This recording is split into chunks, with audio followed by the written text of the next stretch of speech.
Good afternoon. I'm joined by Lieutenant Governor Polito and A&F Secretary Mike Heffernan to announce the filing of our administration's fiscal year 2023 budget proposal. The plan represents a fiscally responsible, balanced budget that makes important investments in our economy, schools, communities, all of which will position the Commonwealth for future success. Alongside this budget, we're also filing a comprehensive tax relief package. As I said in last night's State of the Commonwealth address, this proposal will help working families keep more of their hard-earned money to pay for needs like childcare and housing. It will also eliminate the income tax for hundreds of thousands of low-income taxpayers. The cost of just about everything is going up, and these tax breaks would help offset some of those costs for families. From a fiscal point of view, Massachusetts is in a very strong financial position and able to offer this tax relief while continuing to make big investments in our people, our schools, and our communities. That's due in large part to our careful management of state finances in collaboration with the legislature over the past 7 years. When we took office in 2015, the Commonwealth faced $1 billion structural deficit. But our commitment to budget discipline and strong partnerships with the legislature enabled us to balance the budget without relying on broad-based tax increases and eventually led to the budget surpluses we have now. Our responsible approach to balancing the budget continued throughout the past 2 years despite the additional challenges created by the pandemic. We leveraged both state and federal dollars to support a significant response that included everything from purchasing PPE to building up our vaccine and testing infrastructure to helping small businesses through some of the most difficult months. And that approach has paid off, and we actually ended last fiscal year with a surplus. Throughout our time in office, we've also more than quadrupled the size of the state's rainy day fund. With this latest budget proposal, we project to be able to grow the fund to an all-time high of $6.6 billion by the end of the next fiscal year, which is roughly a six-fold increase since we took office. This revenue picture means that Massachusetts can afford to let our residents, especially parents, low-income families, and seniors, keep more of their hard-earned dollars. This is especially important at this moment when people are facing rising costs due to inflation, supply chain issues, and other factors. The pandemic's also changed the way many people work, as many more have flexibility with respect to remote working, and our tax proposal will make Massachusetts more competitive with our peer states. Our tax proposal will allow nearly $700 million to remain in the hands of taxpayers on an annual basis. Specifically, it would double the maximum senior circuit breaker tax credit. This change would lower the tax burden for more than 100,000 low-income seniors. It would increase the cap on the rental tax deduction from $3,000 to $5,000.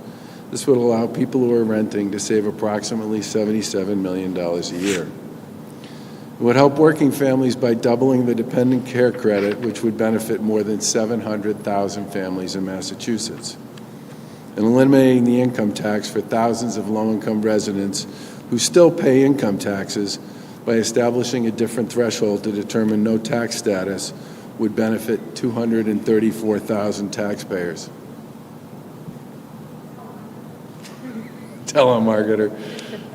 And it would also propose to adjust the estate tax thresholds and short-term capital gains rates to make Massachusetts more competitive with other states, something a lot of our colleagues in the legislature on both sides of the aisle support.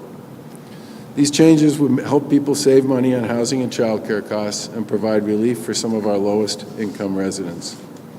And we certainly hope the legislature will take this opportunity to put more money into the hands of the pockets of these hardworking residents, many of whom were on the front lines over the past 2 years or had their lives disrupted by this pandemic. I do want to give a quick overview of some of the investments that are in this budget proposal.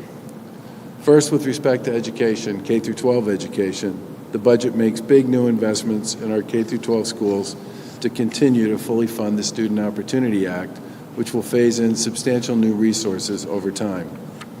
In total, the budget proposes $591 million in new money to fund the Student Opportunity Act, with the largest chunk of that being a $485 million increase in Chapter 70 funding.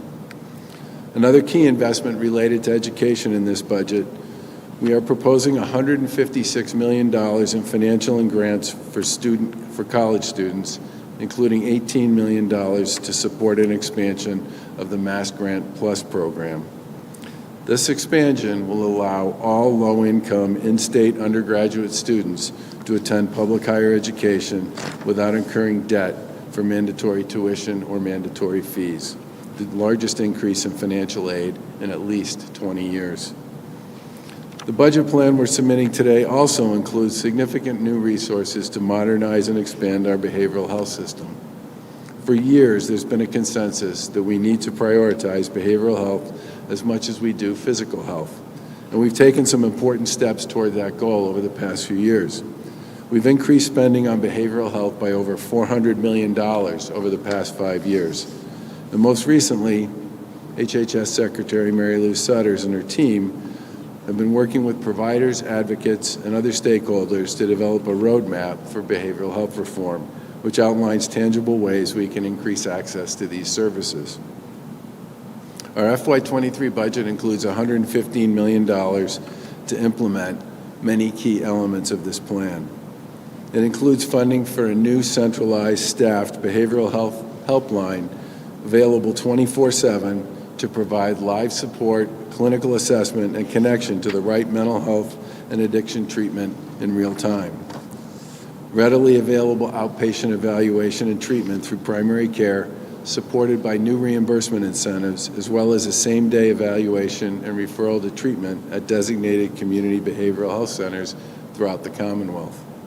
And better access points for emergency behavioral health support instead of emergency rooms. Later today, our administration will share more details about how these programs will work.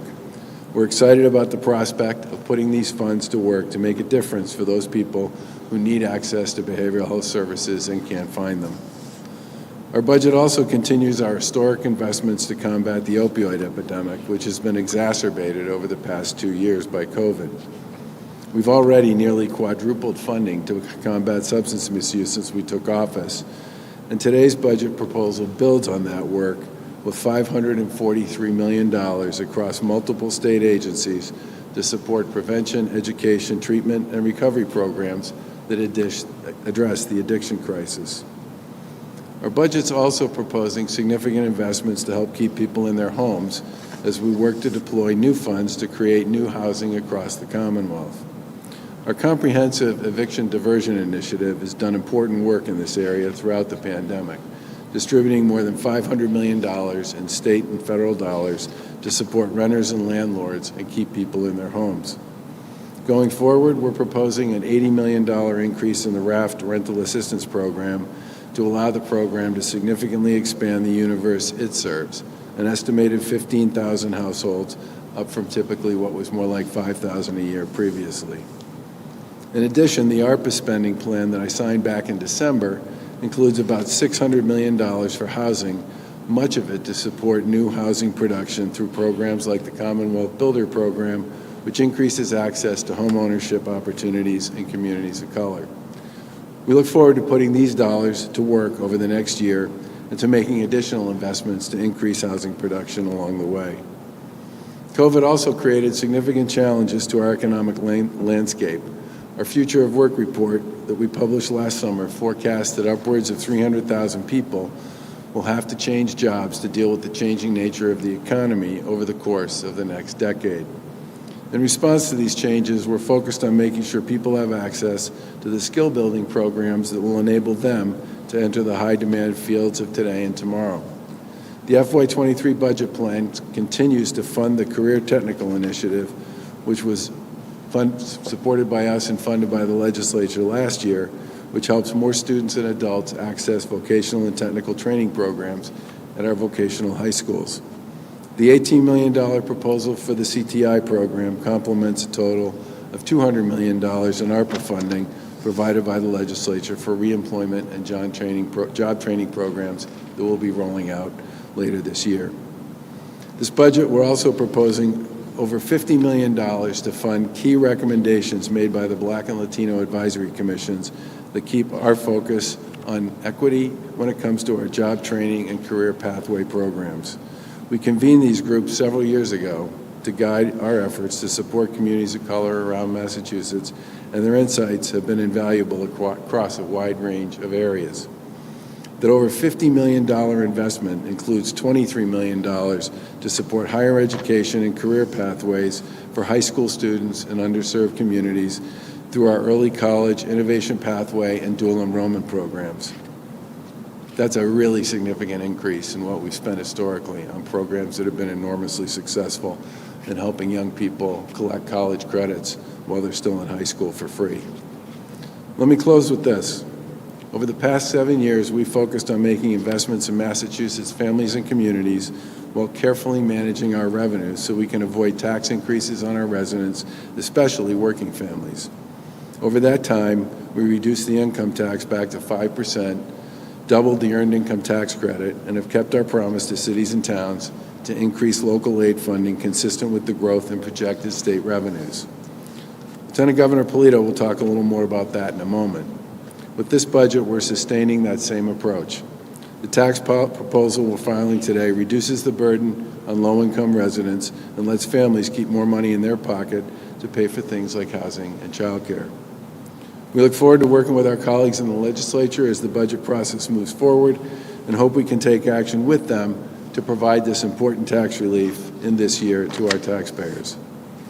Before I close, I want to thank Secretary Heffernan and the assembled masses from A&F and the Budget Bureau for their hard work to prepare this budget and for their commitment to fiscally responsible budgeting throughout our time in office. And with that, I'll turn it over to Lieutenant Governor.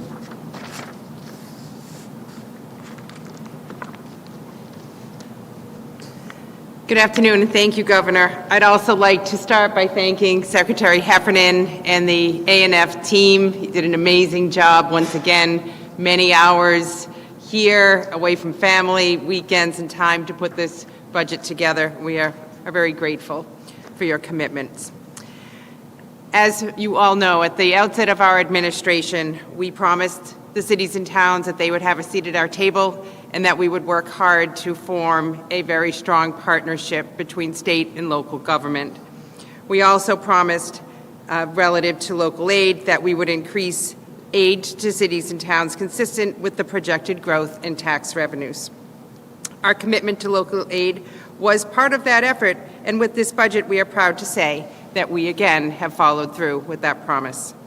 With our fiscal 23 budget proposal, we are maintaining the commitment we made, and to that end, we are proposing an increase of $31.5 million in local aid for a total investment of $1.2 billion. Our budget proposals continued to match the growth in local aid with projected increases in state revenue, even as the Commonwealth navigated fiscal challenges earlier in our administration. In 2015, our administration launched the Community Compact Cabinet program, which I have been proud to chair and lead for our administration, along with the cabinet of secretaries that we have obviously worked very closely with in our administration to make sure that they were equally accessible to the communities of our Commonwealth. We developed a best practice program between state and municipal government, and through this effort, we've engaged with all of our communities, all 351, to provide $35.9 million in operating and capital grants to municipalities to fund improvements to local operations, programs, and services and infrastructure.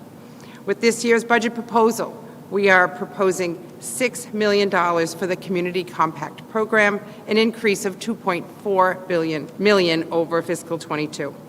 This funding will increase support for cities and towns working to develop best practices across a wide range of areas, from economic development planning to financial planning to wage classifications, all the technical and important things to strengthen municipal governance and municipal services.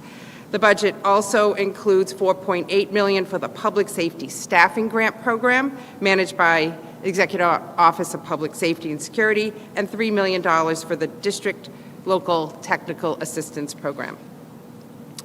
Next, I want to talk about our continued efforts through the budget process to support providers that address sexual assault and domestic violence here in our Commonwealth. Throughout the pandemic, our administration redoubled our efforts to partner with providers and the advocacy community to support survivors, knowing that in a pandemic, when we talked a lot about being safer at home, we knew that people that are in violent situations were not safer in home because of their circumstances. So we expanded our efforts in this area. The expansion and promotion of the statewide 24/7 domestic violence hotline, known as SafeLink, to triage calls to local area rape crisis centers, standing up 6 isolation and recovery sites for individuals in shelters who tested positive for COVID-19, distributing personal protective equipment, PPE, and cleaning supplies to providers, and creating appropriate health and safety policies for sexual and domestic violence providers, giving them all the support that they needed to continue to provide the important services throughout our Commonwealth. This budget, once again, significantly boosts resources for sexual assault, domestic violence resources. This budget represents a 13% increase compared to the current fiscal year and a 91% increase since 2015. 91% increase since 2015. That's obviously a major commitment and an important one for our administration. $56 million to support domestic violence and sexual assault prevention and survivor services, $42.9 million for shelter services and housing assistance for individuals and families who are survivors or are at risk of domestic abuse in their current living situations, $7.9 million for statewide sexual assault nurse examiner programs, $1.9 million for DCF to support families involved in domestic violence incidents and the Sexual Abuse Intervention Network, $2 million to expand services for survivors of human trafficking, including $1 million through the Safe and Successful Youth Program and $1 million in a new appropriation in the Executive Office of Public Safety and Security, $1 million to fund a youth-focused grant program known as Respectfully Promoting Healthy Relationships and Preventing Dating Violence, a continued effort of our administration. I also want to highlight that this budget provides resources for economic development, and specifically for small businesses. In December, Governor Baker signed an ARPA spending plan that provides $75 million in grants for small businesses with a specific focus on businesses reaching underserved markets and minority, women, and veteran-owned businesses. This mirrors the approach we took about a year ago in distributing our $700 million to small businesses all across our Commonwealth in a rapid and very efficient manner. And as we put these new ARPA relief dollars to work, we know there is continued need for technical assistance. We not only can provide the resource, but we want to help businesses apply and receive those resources for their business growth and expansion. Our budget includes $4 million for the Small Business Technical Assistance Grant Program to help an estimated of 1,500 to 2,000 entrepreneurs and small businesses, especially those owned by women, immigrants, veterans, and people of color all across our Commonwealth. It also includes $7.5 million for the Community Empowerment and Reinvestment Grant Program to support development in socially and economically disadvantaged communities. And these technical assistance resources will complement the previous and new relief dollars so that we can continue to ensure that small businesses grow and thrive, populate our downtowns and main streets as they continue to be a very big part of how we provide jobs and work and dollars locally to our communities. So with that, I would now like to turn it over to Secretary Heffernan. Thank you, Lieutenant Governor. I'd first like to thank the Governor and the Lieutenant Governor for their steadfast leadership throughout the fiscal 23 budget process and throughout the last 7 years. It's an honor to serve this administration, and I am very proud of the work we've done on behalf of the people of the Commonwealth. I'd also like to highlight the incredible work of our Budget Director, Brand Shin, and his entire A&F team, Assistant Directors Olivia Graham and Olivia McCaffrey, and our hardworking team of budget analysts. And a big thank you to our as well to our dedicated legal team for their tireless efforts. The governor and the lieutenant governor have gone through many of the highlights of our budget proposal, so I will briefly outline some of the notable fiscal aspects of this recommendation and provide more detail on two of the tax proposals that the governor mentioned. House 2 proposes to spend $48.5 billion in gross spending and is based on consensus tax revenue estimates of $36.915 billion, which is a 2.7% increase above recently revised fiscal 22 revenue projections. This spending level is approximately a 0.5% increase above fiscal 22, which is largely driven by anticipated decreasing caseloads and costs at Mass Health in the quarters following the expiration of the federal public health emergency. House 2 continues the administration's work in collaboration with the legislature over the past 7 years to maintain fiscal responsibility, which has enabled us to bring budgets into structural balance and to grow the stabilization fund each year since 2015. Even through the challenges that the pandemic has wrought. A special shout out to Aaron Mikowitz and Mike Rodricks, my always reliable partners at House Ways and Means in responsible and sustainable budgeting. As the governor mentioned, the stabilization fund is more than 4 times larger than when the administration came into office and currently sits at a balance of $4.64 billion. House 2 includes an anticipated $749 million increase to the stabilization fund, which in combination with expected fiscal 22 transfers will bring the balance to $6.64 billion by the end of fiscal 23, another all-time high. We are incredibly proud of this achievement that will leave the Commonwealth with reserves to safeguard critical services in the future. The fiscal 23 budget we propose protects core services while making meaningful investments to improve housing stability, support education, promote economic and workforce development, and expand healthcare services and equity. As the Lieutenant Governor shared, we are also continuing our commitment to support local cities and towns with another increase in local aid consistent with this 2.7% increase in consensus tax revenue and significant increases in grant programs, including those through the Community Compact program. The Commonwealth's economy has proven to be resilient even through the pandemic.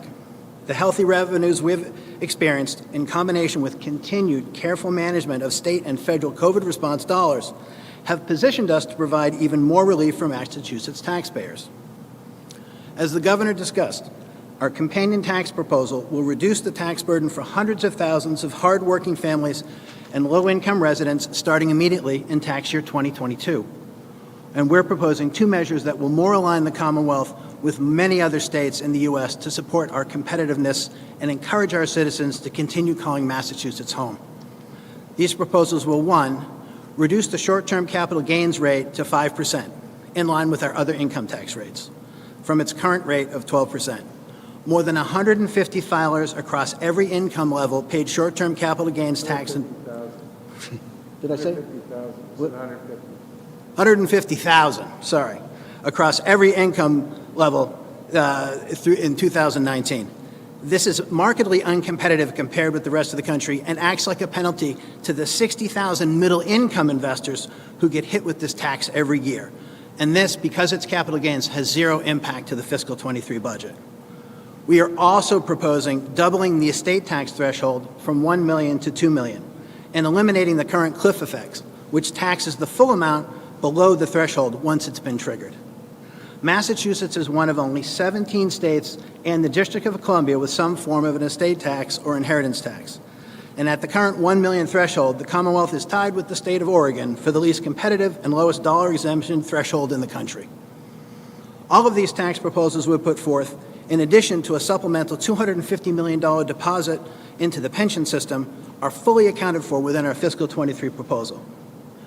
Our ability to responsibly manage the budget over the past 7 years and to respond to the challenges of COVID-19 in the past 2 have been made possible by our strong partnership with the legislature. We look forward to continuing these collaborations with our legislative colleagues to adopt a fiscally sound and impactful spending plan for fiscal 23 and to deliver relief to the residents across the Commonwealth that will help our families and communities thrive. Thank you. Questions?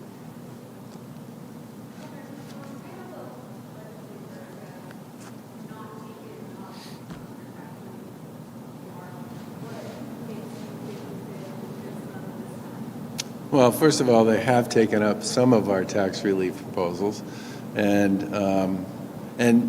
while there are varying versions of a number of these different ideas, there are varying versions of basically all of these that have been filed by both Republicans and Democrats. And as I was leaving the Heinz last night, I had several folks in the legislature sort of tap me on the shoulder and say, that's very similar to the proposal that I made.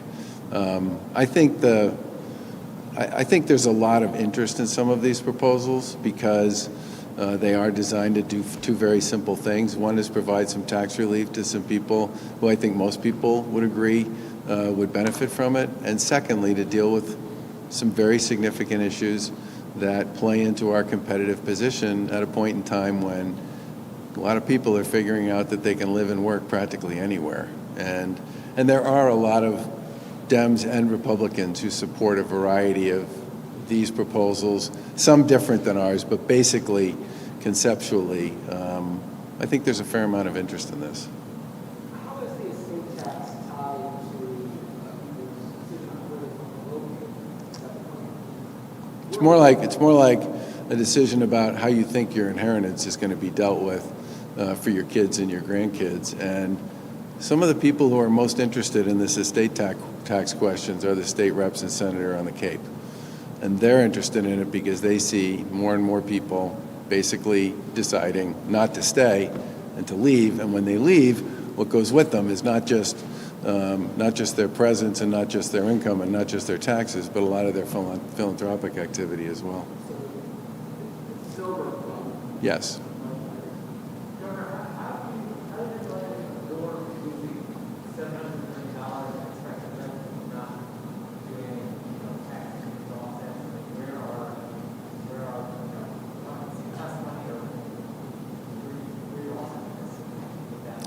Well, I'm going to let Mike take a crack at this, but the bottom line was when we worked our way through agency budgets and built our bottom line and then worked with the legislature to figure out what the tax number would look like, people felt pretty comfortable that this was not only affordable but doable in the context of other spending initiatives that we were pursuing. There are a significant number of pretty significant increases in a variety of very important areas in education and behavioral health, in health and human services, in local aid. I mean, there's a lot of support for a lot of parts of state government here that matter. Do you want to take a run at that one?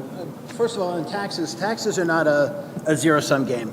And the recovery, and it has, we were always working to work with the most vulnerable here in Massachusetts, but the recovery has really been felt in a positive way with tax receipts, whether it's income, whether it's sales, whether it's corporate. And we have gone in and we think are delivering a really, for us nerds at A&F, a really exciting budget where we're fully funding lots of initiatives and creating a number of new ones. But tax receipts are robust enough where we're able to fully fund our initiatives. We're able to make an additional, we are making a more than $3 billion deposit according to the schedule to the pension fund, but we have enough money in taxes where we're going to be able to make a $250 million deposit to the additional deposit to the pension fund, and we're able to budget net for the budget would be just under $600 million for these tax proposals. So tax receipts are robust with the current 5% income, current 6.25% sales, current 8% corporate tax to be able to afford to do what we want to do in this budget, which is a lot. Be able to provide $700 million in tax relief to hundreds of thousands of taxpayers and still make an above-the-board tax deposit to the pension fund and $750 million from capital gains to the stabilization fund. So it is, again, taxes are not a zero-sum game, and in this environment, the strength in those tax numbers at the current rates are allowing us to do all of these things, and we think do them well and do them quite well. Can I just make one other quick math calculation here? We generate about $36 billion in tax revenue, plus or minus. $700 million is 2%. That's certainly within the bounds of doable with what I would call a fully funded budget. Go ahead. Being able to pay for these tax raises to keep the state going, is it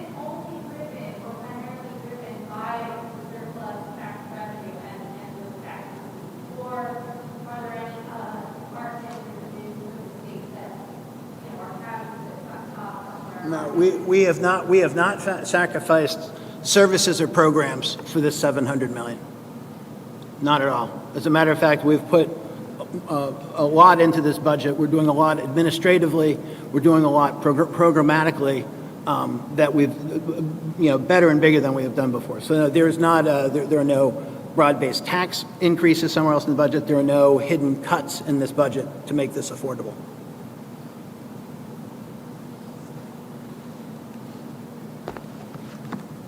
Yeah, go ahead.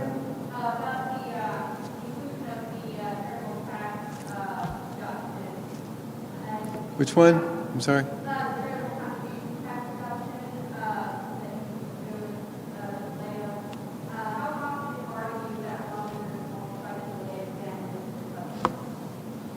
I mean, this is a deliberative process, right? And this is the first step of that deliberative process. And over the course of the past 7 years, there's been a lot of back and forth between our administration, the House and the Senate, and the House and the Senate with each other as well. And generally speaking, while the numbers inside the box may not all look like the same number at the end, I think people have worked pretty hard to stay within a framework that made it possible for us to both spend less than we took in and continue to grow that stabilization fund. So what I would say at this point is I fully expect that this stuff will go through a pretty significant hearing process like it always does. I'm sure Mike and the team will do a terrific job when you get called to testify before the Ways and Means Committees. And the legislature and then in the House and Senate will make their calls, and then hopefully sometime around July we'll make some decisions about what's in and what's out. But if you count the time I was A&F secretary in this is my 12th budget, and the process, generally speaking, is one where there's a lot of push and pull that takes place because the tax number, for example, maybe it changes between now and June. Some of the issues about the run rate on spending in the fiscal year we're in, maybe that changes between now and the time we get to June. There's a lot of things that usually happen along the way here, and that's just part of the process. It's just,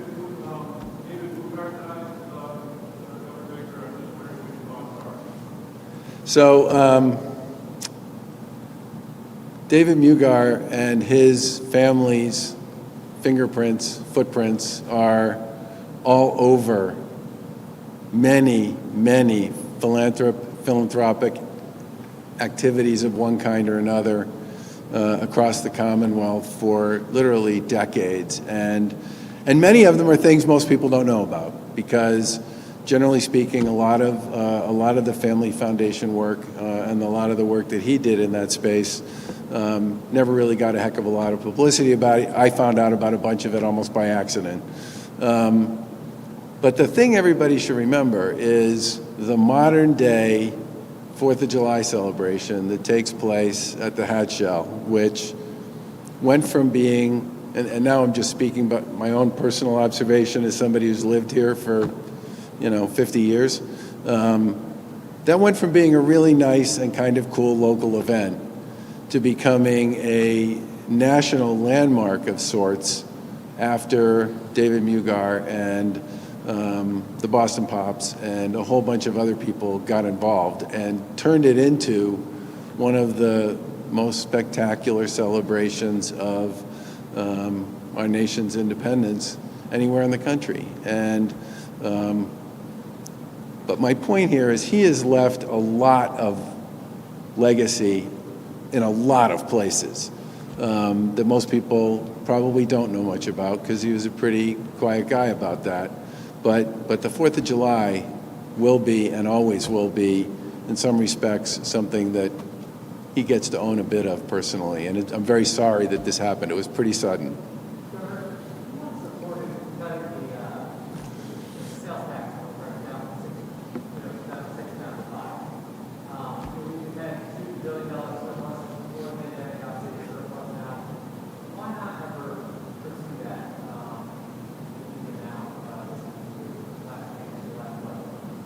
Well, a couple things. First of all, I tried to get a 2-month sales tax holiday. That didn't go very far. I want to work on tax proposals that I think are worthwhile and important and I believe have the possibility of making it through the process. And as I said, I think the tax proposals we're making today, the tax cuts we're making today, deal with both fairness issues and competitive issues, and they're things that many Democrats and Republicans in the legislature, in one form or another, have already talked about and filed and engaged on. And as I said in my remarks last night, the last 2 years have been pretty tough on a lot of the populations we're looking to help here, and I'd love to see the legislature take them seriously. Thanks, everybody. Thanks, folks.